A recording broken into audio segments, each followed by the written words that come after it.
মন মস্তিষ্ক কতটুকু পাশ্চাত্য সভ্যতা দেখিয়ে দিয়েছে যে আমরা ইবাদতটাও চিনতে পারছি না। ইবাদতের মধ্যে যেমন ভাবে হিন্দুদের পূজা হলে পূজা মণ্ডপে গান বাদ্য ঢোল তবলা এগুলো বাজে না, তেমনি ভাবে আমাদের মসজিদটা শুধু বাকি আছে। তাই ছাড়া সকল ইবাদতের ক্ষেত্রে আমরা গান বাদ্য বাজনা এমন ভাবে আমাদের জীবনের সাথে ওতপ্রোত ভাবে জড়িয়ে আছে যে আমরা না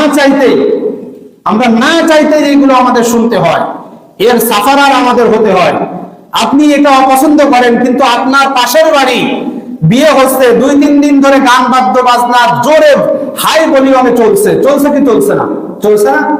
আপনি এর অখুশি, আপনার ভালো লাগছে না, তারপরও আপনি বারণ দিতে পারছেন না।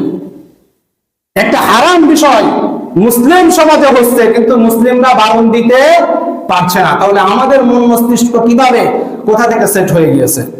মানব জীবনে মিউজিকের যে কত বড় প্রভাব, এই প্রভাবটা যদি মানুষ চিন্তা করত, আমাদের আবেগ এই মিউজিক নিয়ন্ত্রণ করে। আপনি দেখবেন যখন গান হয় বাজনা হয় তখন অনেক মানুষ ইমোশনাল হয়ে যায়, আবেগী হয়ে যায়।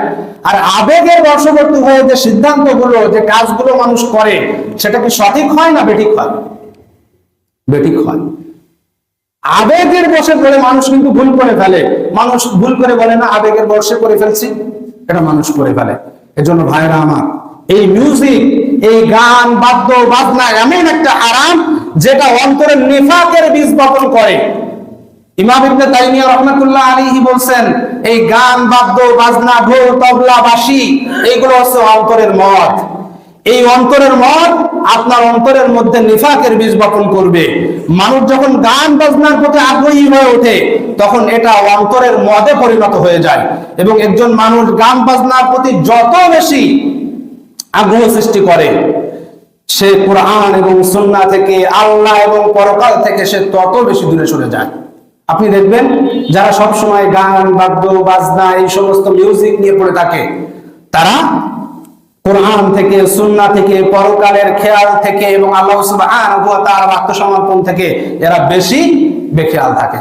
এদের কোনো থাকে না, কারণ এরা এমন একটা নেশায় আসক্ত হয়ে আছে যে নেশাটা মানুষকে আল্লাহ থেকে ভুলিয়ে দেয়, পরকাল থেকে ভুলিয়ে দেয় এবং আল্লাহ সুবহানাহু ওয়া তাআলার কোরআন এবং সুন্নাহ থেকে ভুলিয়ে দেয়।